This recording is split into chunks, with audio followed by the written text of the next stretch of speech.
Don't forget to like, share, and subscribe, and hit that notification button. As always, let's go!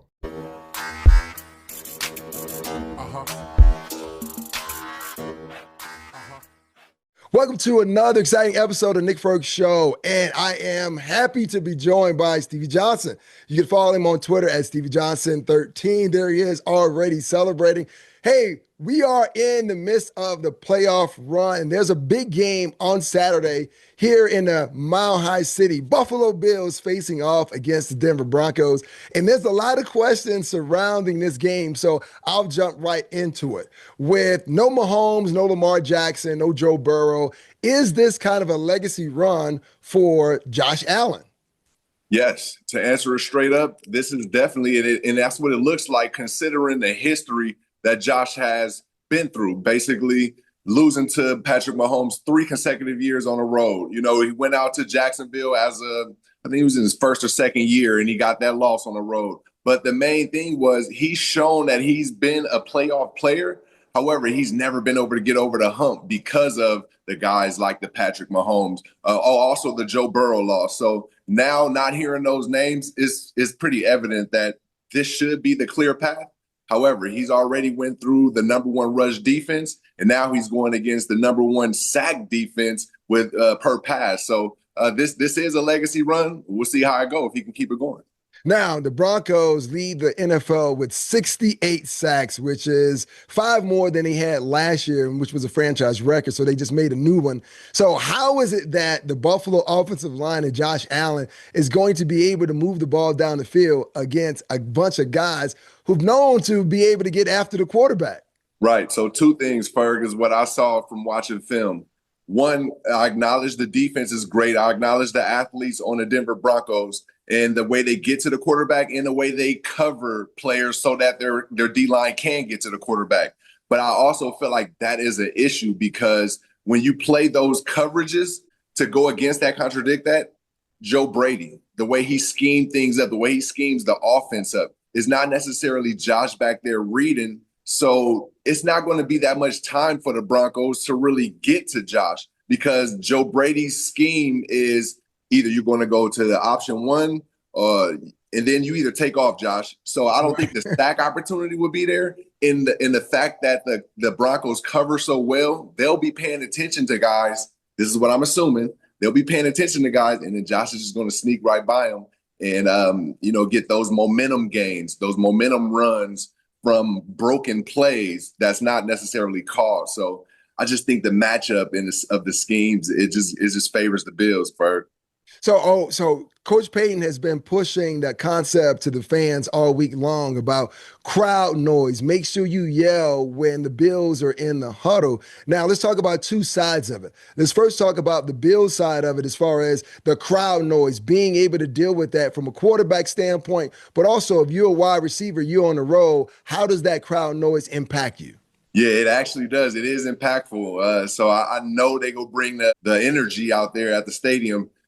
It tests your team. It tests to see if your team has really got the same chemistry or are y'all just frauds like I don't want to throw people out there, but the Philadelphia Eagles, if they had the crowd impact on them, you can tell that Jalen and AJ aren't really connected, so I feel like it is something when it comes to the offensive line sometimes because there's going to be a lot of communication that has to go on facing this defense and this defensive line. So it will play a part. But with the receivers, I don't believe it'll play big of a part in this game because the Buffalo Bills, they're connected and it's not a heavy passing team. So they're not really looking out there like that.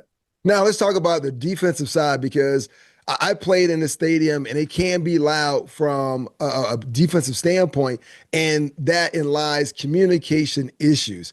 And talk about it from a receiver. When you see that your team is in these bunch formations and the defense is running man coverage, how can you exploit that when they're having issues trying to hear and communicate themselves? It's just being present and being ready, turning your head and being prepared for the ball. And that's cool that you bring that up because the Bills actually had to ascend to that throughout the season. At first, they wasn't ready for things like that. They was just running routes and expecting Josh to make plays. But they've been progressing each week to being prepared for things like this when plays get broken down, when coverages get mixed up, because these defenses are getting pretty sweet out here. And when you're present and you're aware, like a Ty Johnson out the backfield, that allows the quarterback to know that, okay, I can trust in you in a pressure situation. And the Bills have been capitalizing on that. So I also, that's why I feel like the Bills are prepared for everything that the Broncos have to bring. Now, one of the big conversations all season long, and especially after last week's game against Jacksonville, when Gabe Davis went down, they're looking at the Bills wide receiver room, and they were like, "Hey, man, it looks a little thin right now. It looks a little. The cupboards look a little bare."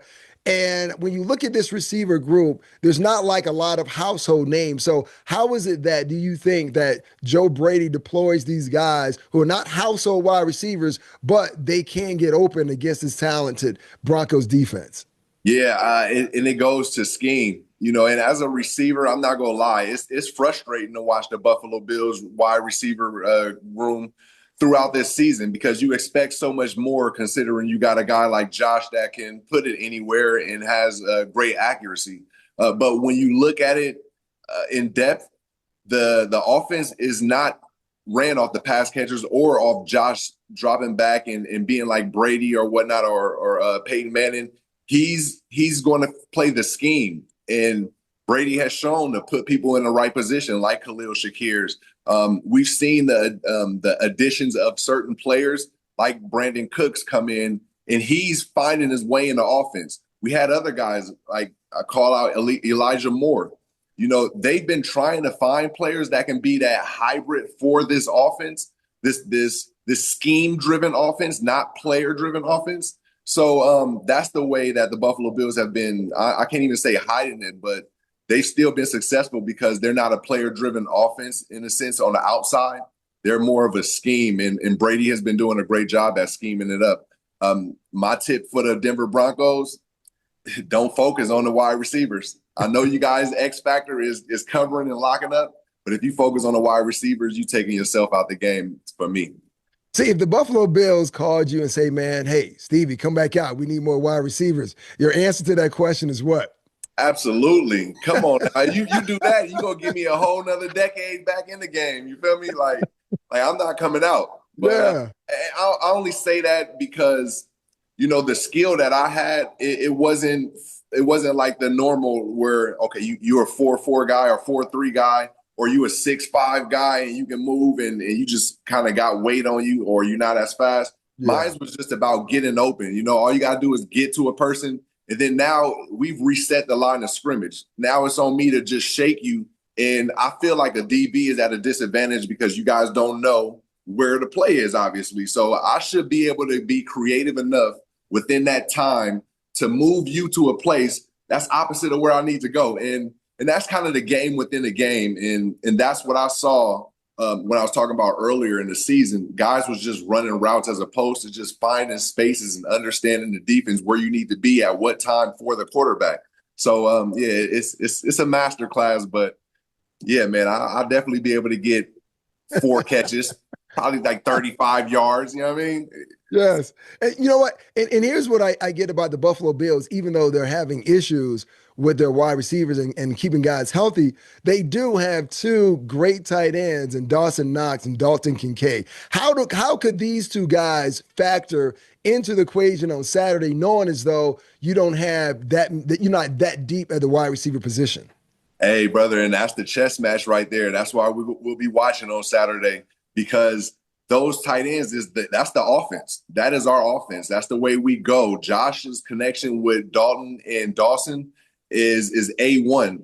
And then you tie that in with having the number one running game. You know how difficult that is in the mind of a defensive player that's ready to play downhill or lock in on one thing, but you got the number one rushing coming in. So I'm gonna focus on that. But then when you focus too much, then you get hit over the top by these athletic tight ends who can also block. So you don't know if this is a package for run or a package for pass. It's a mind F. So that's why we're watching again. If the Denver Broncos can shut down the Bills tight ends, then they have a great chance of winning this game.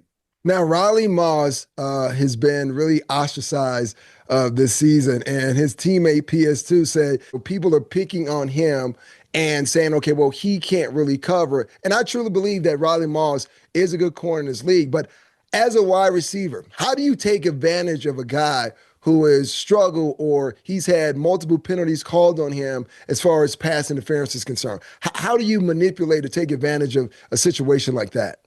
Well, you gotta do your job. It all comes down to the film room, and it's not about what happened in the past for him. It's really about the situation. What situation was he in? Was it a third down where he was playing off, or was he playing press, or like you don't know what is it a first down? You go off of situations as a receiver from a receiver's perspective. We don't look at how many penalties this guy have. We look at their talent. If he's getting his penalties because I mean his body is all out of position, he's always looking off, or is he competing? Because there's a difference. When you're playing hard and you're getting holding and things like that. I actually like that in DBs. You need to be a little illegal in this league. So, that's the way I look at it. It's all off of situations and the skill level that he has. Is his feet fast? Is he a quick twitch guy? Does he wait to catch you? That's the way I break down DBs, and I just go from there. I don't see anything else.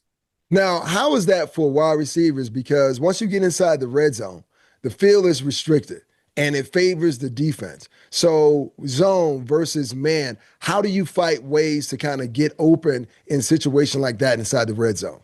Well, for me, the red zone is the entire field. That's the way I break things down because I reset the line of scrimmage. When I played or when I teach kids and players now, the line of scrimmage is where you are. And if they're pressed, let's think about this. If they're pressed, that's the line of scrimmage. Now, let's say you run up on a safety. Obviously, you're not going to meet them at the line of scrimmage. But when I get to my route and I get to the safety, now I've resetted the line of scrimmage as opposed to me just running the continuous route. 1, 2, 3, running up to you and trying to make a cut and then going. I always get to a point where I get to reset the line of scrimmage with the guy that I'm at. And then I'm going to two-way. It's two-way. And from there, 90% of the time, I can juke a person to make him do one little hop, or that's all you need. You know what I'm saying? So that's just the way I know it from watching film and in the experience of getting in the fire, getting into that void, and not trying to be too fast. So you just know certain things, man. And in the red zone is not hard. You just got to have film and understand the defense, where the holes will be, how to move a guy, and everything else should be easy. So if Josh Allen is able to pull off what Jim Kelly attempted to do and bring a Super Bowl to Buffalo, what will that make him? How would he look in the eyes of Bills fans? The greatest ever. Yeah, he'll ascend to the number one spot. Everybody knows Jim Kelly's right now. Yeah. And even though Josh has done everything week after week, the first player ever to do this, the first player to do this, and all that stuff, it's like you still acknowledge Jim Kelly as him. But then if Josh go out there and get the Super Bowl, you have to do it. You have to do it. And that's fair. So, I think JK will acknowledge that also. Jim Kelly is still doing great things in the community and always has been. But, if you got a guy like Josh, it's only right if he get the Super Bowl, the first Super Bowl for the city. He's him. He's that guy. Now, let's just say the Bills don't make it that far. Would this be therefore viewed as a disappointing season? Absolutely. Absolutely. And that goes for every team, but most definitely with the Buffalo Bills, because I can't answer that first question saying that the path is clear without those guys. And then you don't have any of those guys, and then you don't make it. And we'd be like, oh, it's cool because you ran into Trevor Lawrence, who's in his second successful year, or you ran into Bo Nix because he's in his second successful. Nah, brother, you got this is your time. This is basically your time. And if you don't get it, it's definitely going to be frustrating and a disappointment up until the next season start again. Now, I don't know how much you've seen of Bo Nix, but Bo Nix has a lot of those intangible skills that look quite similar to Josh Allen. So how do you think that Bo Nix could present some of the same type of Josh Allen problems for the Buffalo Bills? Yeah, he definitely can. And on any given Sunday, anything can happen. And Bo Nix, he's got that gamer spirit. He's got that playmaker ability. I just think is a little too early. You still got to prove more. If you beat Josh right now, then that's a stamp that, okay, yep, you're ready. You're ready to be on that next level. That was the same story I felt with Trevor Lawrence. Yeah, you can do everything. You got all the mechanics, but you beat Josh now, then, okay, you've ascended. I got to see Bo beat him. Can Bo hold up drive after drive? You know what I'm saying? Can he bring his team back? Obviously, he has 11 wins by one score, so he's done that and brought his guys back. But can you do it against Buffalo? Now that you're the number one seed, you're not going to Buffalo no more. You're at the crib now, so it's his time to shine. And if he don't get it, I mean, it's still, you got to prove it next year. Yeah. Now I'll get you out of here with this one. So, two-parter. The Bills win the game if they do what? If they can run and utilize play action. Can I do two quick? I'll just say utilize. I'll just say play action. Play action will be the play within the games that give the Bills that momentum. It might happen 2 or 3 times, but you'll see that play action happen, and it might be those plays that's going to hurt the Denver Broncos. So I'm going to say play action. Okay. The Bills lose this game if they do what? If they can't put pressure on Bo Nix, if the defensive line can't put pressure, Bo Nix is going to carve you up. And you guys got athletes for sure. But if you can put pressure on Bo Nix and make it a game where he's got to have a test each possession, I think it's going to be too much for him right now. And so they lose if they don't put pressure on Bo. All right, I got to put you on the spot before I let you go. All right. So I'm not going to even ask you for a score prediction. I'm just going to go straight up, be transparent. Who wins the game on Saturday? Yeah, hey, you guys got all the advantages, and y'all should. Y'all the number one seed, but you know I'm all about my Bills, like Stevie Johnson. Thank you, brother, for having me on. It's great, and congratulations to you and your career, fam. I never got to say it, but now that we on, I want to officially say that to you, brother. It's been great watching you lead. You know what I mean? And that got us there. That got my brothers there. You know what I'm saying? So salute. Salute, Stevie Johnson. You can follow him on social media at Stevie Johnson 13.